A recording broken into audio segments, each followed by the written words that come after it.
Hola, el día de hoy vamos a ver sobre control prenatal. Para esto nosotros tenemos la guía de práctica clínica del 2016, que es un poquitín vieja.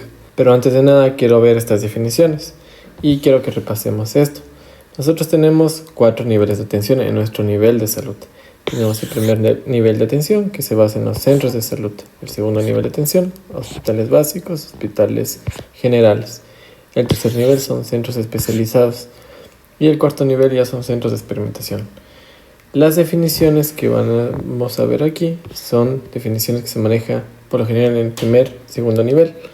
Tenemos en cuenta referencia, que nos dice que es mandar a un paciente desde el centro de salud hacia un lugar de mayor complejidad del mismo sistema. Es decir, este sistema es del ministerio, se le manda al Hospital Vicente Correo Moscoso del mismo sistema, Ministerio de Salud Pública o Ministerio de Salud Pública. Algo parecido pasa en la derivación.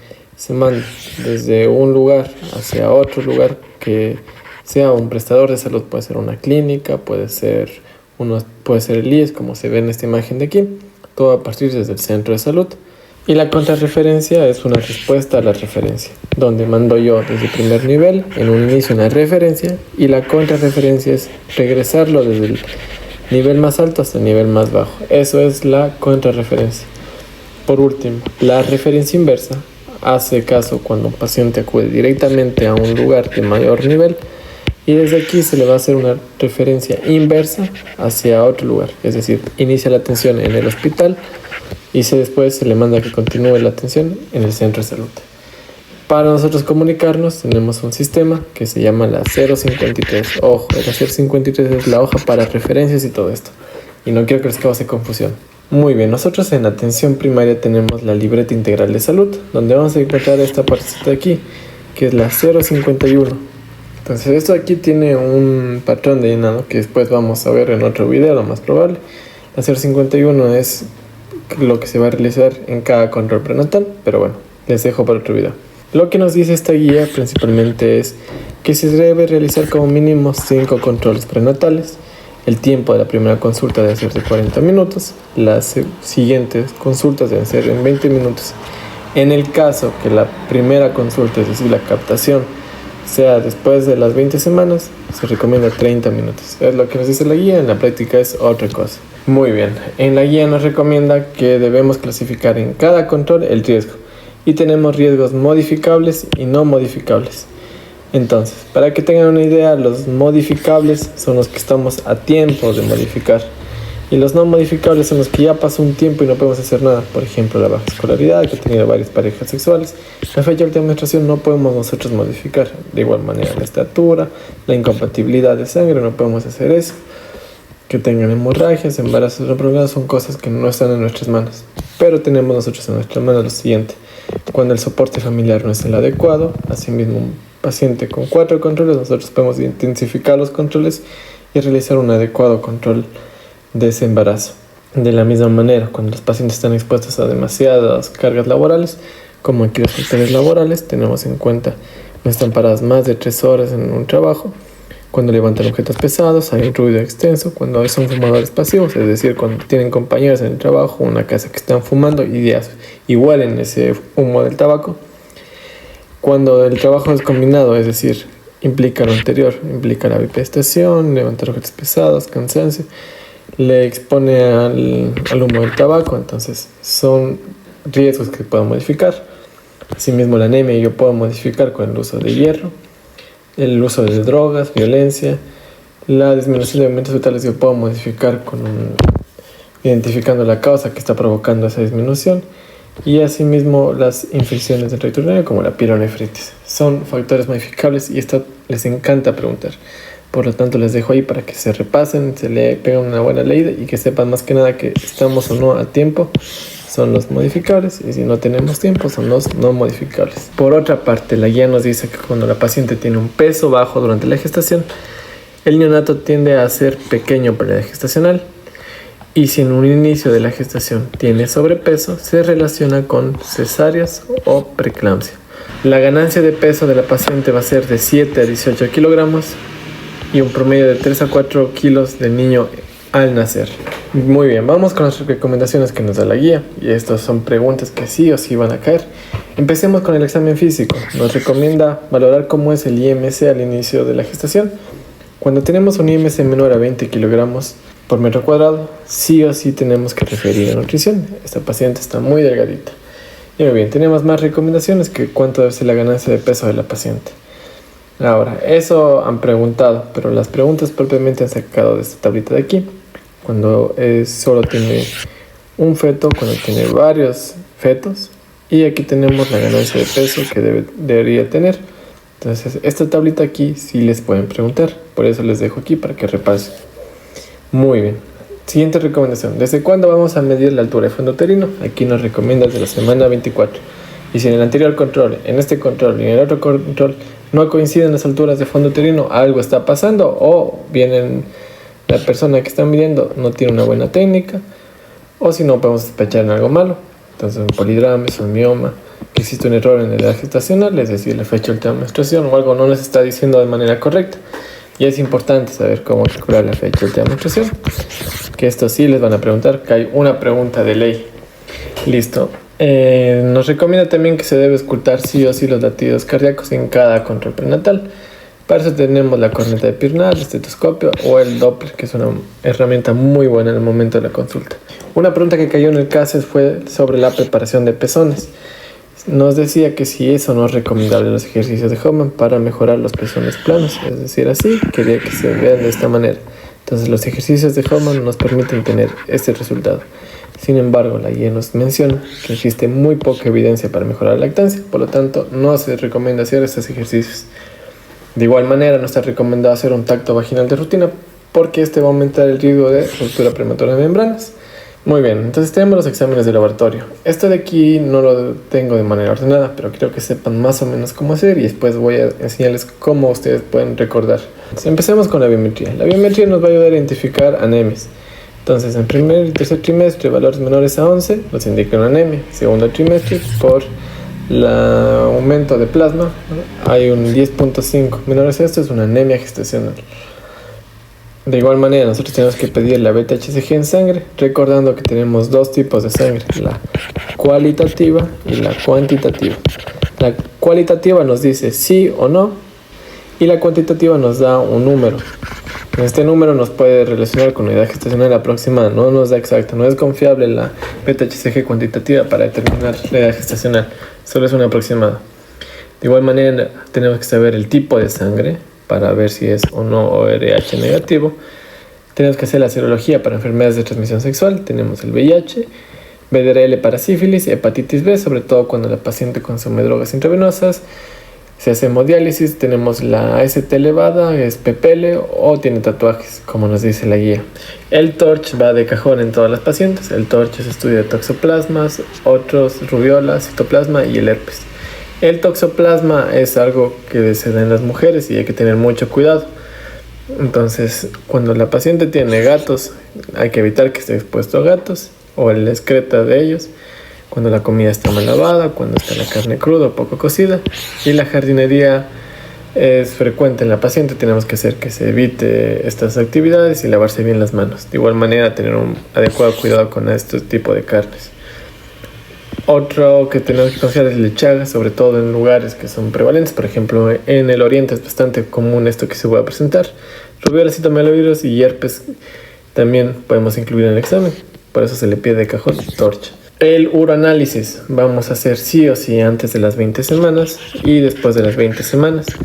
Esto de aquí tenemos que considerar cómo está la paciente. En el caso que las infecciones se vuelvan recurrentes, nosotros vamos a realizar un cultivo cada trimestre para determinar si se trata o no de una bacteriuria sintomática.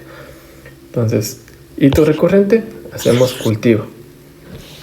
La glucosa vamos a hacer antes de las 20, después de las 30 semanas de gestación. Obligatorio. Entonces tenemos que en el primer trimestre, si nos da mayor a 126, ya ha tenido esa paciente diabetes. Si el valor se encuentra entre 92 y 126, tiene una diabetes gestacional. Y si el valor está menos a 92, podemos realizar una prueba de tolerancia oral a la glucosa con 75 gramos a la semana 24 a la 28. También tienes que hacer los valores de TSH, ver cómo se encuentra para ver el perfil tiroideo, evitar complicaciones durante el niño en la formación del feto. También podemos hacer el tamizaje de estreptococo de grupo B. Este se va a hacer ya al final, entre las 35 y 37 semanas, cuando el niño ha tenido una sepsis, es decir, un antecedente por estreptococo de grupo B, puede haber hecho una ITU, y la mujer haya tenido un parto prematuro, una ruptura prematura mayor a 18 horas, una fiebre de 38 grados centígrados. Muy bien, todo esto es confuso y nosotros vamos a recordar más fácilmente con el 051. Este de aquí es el 051. Si bien la parte de acá arriba solo tiene datos de filiación y otras cosas, antecedentes, aquí mismo nos dice todo. Entonces, si ustedes van a estar haciendo rurales, van a recordar muy fácilmente esto. Aquí nos dice los exámenes que tenemos que hacer. Por ejemplo, aquí tenemos el tipo de sangre O positivo. Toxoplasma, que corresponde al TORCH. VIH nos dice que tenemos que hacerlo, si es el negativo, antes de las 20 semanas, después de las 20 semanas. Acá nos pide hemoglobina, antes de las 20 semanas, después de las 20 semanas. Sífilis nos pide antes de las 20 semanas, después de las 20 semanas. No treponémica se trata la BDRL. También nos recomienda Chagas, sobre todo en el oriente, como les mencioné. Paludismo y malaria también sería en el oriente, en lugares donde existan casos. El uroanálisis también vamos a hacer antes de las 20 semanas, después de las 20 semanas. El azúcar es el único que les decía que cambiaba. Se hace menos de las 20 y mayor a las 30 semanas de gestación. Y también vamos a hacer el estreptococo de grupo B cuando tengamos las condiciones que les mencioné antes. Y aquí mismo nos dice cuánto. Entonces, esto de aquí es una herramienta muy útil que nos va a ayudar y se hace más fácil de recordar cuando aplicar estos exámenes de aquí. Empecemos con las recomendaciones de las ecografías. Las ecografías se tienen que hacer 3 de manera obligatoria. Todas nos ayudan a ver la edad gestacional, pero la más importante es la que se hace entre las 11 y 14 semanas de gestación. Nos da sí o sí la edad gestacional más exacta que podamos tener. Se hace midiendo la longitud cráneo-caudal. La ecografía que se hace entre las 18 y 24 semanas nos ayuda a ver la morfología, nos ayuda a identificar anomalías. Las más frecuentes son el sistema nervioso central, el tracto urinario, pulmón, gastrointestinal y óseo. Les dejo ahí los porcentajes, recordando que el sistema nervioso central es el más afectado. Podemos calcular la edad gestacional con el diámetro biparietal. Entre las 30 y 36 semanas nosotros vamos a ver el crecimiento fetal, es decir, vamos a ver si es pequeño o grande para la edad gestacional. Y también podemos medir la edad gestacional con la longitud femoral. Entonces tenemos 11 a 14 con la longitud cráneo-caudal, de 18 a 24 con el diámetro biparietal y las 30 a 36 con la longitud femoral. Ahí me he equivocado, perdón. También nos recomienda que las 36 semanas es útil para ver la presentación y ver casos de placenta previa asintomática. ¿Y por qué es importante determinar la edad gestacional? Porque la misma guía nos dice que si tenemos un niño post-término aumenta el riesgo de mortalidad. Es decir, la edad gestacional es lo más importante, porque si calculamos mal, aumenta la mortalidad en ese guagua. Entonces, considere que a las 43 semanas de gestación, 6 de cada 3.000 niños mueren, y a las 37, 1 de cada 3.000 hay una probabilidad de muerte. Continuemos con los fármacos que vamos a emplear. Tenemos el hierro y ácido fólico. Este se recomienda consumirse antes de estar embarazada, siquiera 1 o 2 meses. Y aquí la guía nos dice hasta las 12 semanas de gestación. Sin embargo, esto no es así. Nuestra realidad es que aquí hay bastante anemia durante el embarazo. Por lo tanto, aquí nosotros no le damos hasta las 12 semanas. Sino aquí se va de largo hasta que nazca, incluso hasta después, para recuperar las reservas de hierro en la mujer. Por lo tanto, lo que nos dice aquí la guía es un poco erróneo. La dosis de ácido fólico a 5 miligramos se debe dar hasta las 12 semanas en 4 simples condiciones. Tú recuerda que debe ser en la epilepsia, es decir, cuando toma anticomiciales, en antecedentes en la familia o en la misma mujer que ha tenido un niño con defectos en el tubo neural, si la paciente es diabética y depende de insulina, o si la paciente es gordita con un IMC mayor a 36. Tenemos otras recomendaciones, como por ejemplo el calcio. El calcio y la aspirina son recomendaciones que encontramos en la guía de práctica clínica de trastornos hipertensivos. Sin embargo, tengan en cuenta, el calcio se va a aplicar cuando existe una baja ingesta de calcio o hay un riesgo de preeclampsia. La aspirina se va a dar desde la semana 12 cuando existe un riesgo alto de preeclampsia. Muy bien, esto aquí hay una tablita así que se encuentra en trastornos hipertensivos. Pueden ir a leer y aquí van a entender sobre esto de riesgo de preeclampsia. Muy bien, y una aclaración que nos dice que la aspirina no vamos a dar en zonas de riesgo donde existe dengue o chikungunya, porque la aspirina es un AINE que puede aumentar el riesgo de sangrados. Vamos con la recomendación de las vacunas. Nos dice la guía que las vacunas con virus atenuados no tenemos que dar porque puede afectar al feto. Entonces, si queremos aplicar la vacuna de la rubiola, tenemos que hacer primero un tamizaje durante el embarazo sobre la antirrubiola. Si este resultado es negativo, esperamos que nazca el niño y le vamos a colocar. La vacuna de la varicela, tenemos que esperar que termine el embarazo, colocamos a lo que nazca y esperamos entre 4 a 8 semanas y colocamos la segunda dosis. Las vacunas que están permitidas son de la influenza y la ADT, es decir, de los tétanos. La primera dosis se recomienda poner antes de las 20 semanas y la segunda dosis entre las 27 y 29 semanas de gestación. Hay varias bibliografías que nos dicen diferente. Por el momento les dejo lo que nos dice nuestra guía de ahora. Por otra parte, yo les decía que tenemos que tener el tipo de sangre. ¿Por qué es importante? Para saber si es ORH negativo y si se encuentra sensibilizado o no se encuentra sensibilizado. ¿Cómo sabemos esto? Tenemos que solicitar nosotros el CUMS indirecto específicamente. En la mujer hay que pedirle esto. ¿Qué nos indica el CUMS indirecto? El CUMS indirecto nos indica que si existe o no sensibilización. Si es resultado positivo, existe sensibilización, y si es negativo, no hay sensibilización.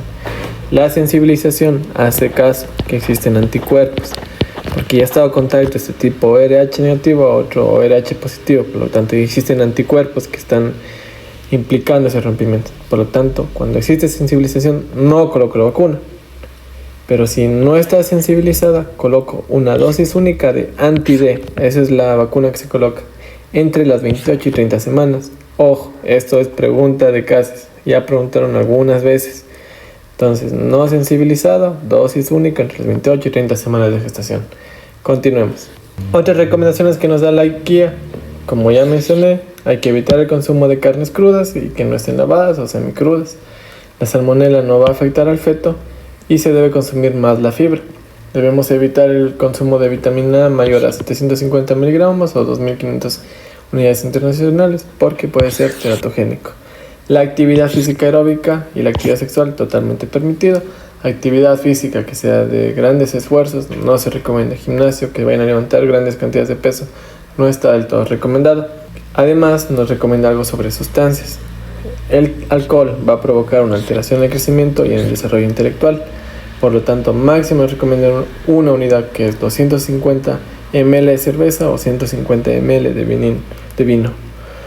El tabaco provoca muchas cosas como una mortalidad, ruptura prematura de membranas, un embarazo ectópico, placenta previa, un parto prematuro, bajo peso al nacer, paladar hendido y malformaciones en el labio. Y por último, esta sustancia de aquí va a provocar un bajo peso al nacer, muerte prenatal y parto prematuro. Listo, entonces eso con las sustancias. Vamos con las últimas recomendaciones, que son condiciones específicas que pueden provocar alteraciones y tenemos que indicar a la paciente. La náusea y vómito son condiciones específicas que se producen por el aumento de beta-HCG. Este aumento de hormona va a provocar los síntomas entre las 8 hasta las 20 semanas. Después de esto va a pasar. En caso que haga una hiperemesis gravídica, vamos a referir al ginecólogo para que éste le tratara o le dé un manejo más adecuado. La pirosis va a ser bastante común en el último trimestre, por lo tanto tenemos que aconsejar cambios de posición después de la comida y evitar los irritantes que estén provocando esta pirosis. Nos recomienda la guía el uso de ranitidina, sin embargo en el Ecuador ya se prohibió hace más o menos 1 o 2 años el uso de este porque puede provocar cáncer. Además, la pirosis tenemos que diferenciarle con la preeclampsia, entonces hay que diferenciar valores de presión arterial u otros síntomas que pueda estar presentando. La constipación es algo que puede estar presente, por lo tanto se recomienda el uso de líquidos, abundante agua y también el consumo de fibra. Las hemorroides pueden estar presentes, de igual manera la fibra nos ayuda, no ayudan las cremas. Las varices de miembros inferiores, recomienda la inmersión de los miembros inferiores en agua fría y el uso de medias comprensivas que ayuda a controlar. El flujo vaginal, tengo un video en el canal de cómo controlar, pero spoiler que la candidiasis es lo más frecuente que vamos a encontrar. La candidiasis, para que no se olviden, es una secreción blanquecino como leche cortada. Tienen mi video en el canal, así que pueden ir a repasar. Muy bien, el dolor lumbar va a ser bastante frecuente en los últimos trimestres, durante el quinto y séptimo mes, porque está aumentando de peso hay un aumento de la hormona relaxina y los cambios de postura pueden estar provocando estos dolores. Que nos recomienda la guía que apliquemos masajes, la acupuntura totalmente recomendada, relajación y cambios de postura. Nos dice que el síndrome del túnel de carpo está presente entre el 21 a 62% de embarazos. No nos dice cómo manejarlo. El sangrado vaginal tenemos que identificar si es el primer trimestre, puede estar relacionado con el aborto. Segundo y tercer trimestre puede ser más causa de placenta previa. Y ojo, esto suelen preguntar, un sangrado rojo rutilante. Finalmente, las últimas recomendaciones son de cuándo referir. Entonces aquí está hecho una lista de cuándo referir. Entonces quiero que recuerden esto y que tengan en cuenta las siguientes condiciones más frecuentes. Por ejemplo, cuando son menores a 16 años o mayores a 35 años, hay más condiciones de sufrir alguna patología. Cuando tienen abortos recurrentes, trastornos hipertensivos, inmunización, problemas del factores ORH negativo. También tenemos un deficiente o excesivo incremento de peso. Ojo, esto es bastante frecuente en nuestro medio, por lo tanto tiene que ver el ginecólogo y el nutricionista. Importante que le vea el nutricionista. Riesgos de preeclampsia es bastante frecuente que tengamos. También infecciones vaginales o urinarias recurrentes. Y ahora le damos nuestro tratamiento y no funciona, tiene que ser referido. Recordemos, más de 41 semanas aumenta el riesgo de mortalidad, por lo tanto hay que ver qué está pasando. O hay una mala estimación, tenemos que ver otras enfermedades o cuando tenemos un resultado de laboratorio alterado, por ejemplo VIH, hepatitis B o C, también el sífilis positivo, ORH negativo que ya hablé acá arriba. Asimismo tenemos que considerar cuando se sospecha una malformación, cuando hay una hiperemesis gravídica, asma, drogadicción o epilepsia. Entonces ahí de forma resumida, esto sería la clase de hoy. Creo que está muy bien resumida esta parte de la guía. Me gustaría un poco más detallar en la parte de lo que es 051, pero eso hay propiamente una guía. Esto es muy importante para su rural. Quisiera hacerles un video más claro, más detallado. Igual la DTA y otras evidencias que también me gustaría exponerles. Por el momento les digo lo que nos deja la guía del 2016. Estamos muy desactualizados, así que espero que les sirva. Les van a tomar algunas preguntas de aquí. Y muchas gracias por el video. Espero que tengan un buen día hoy.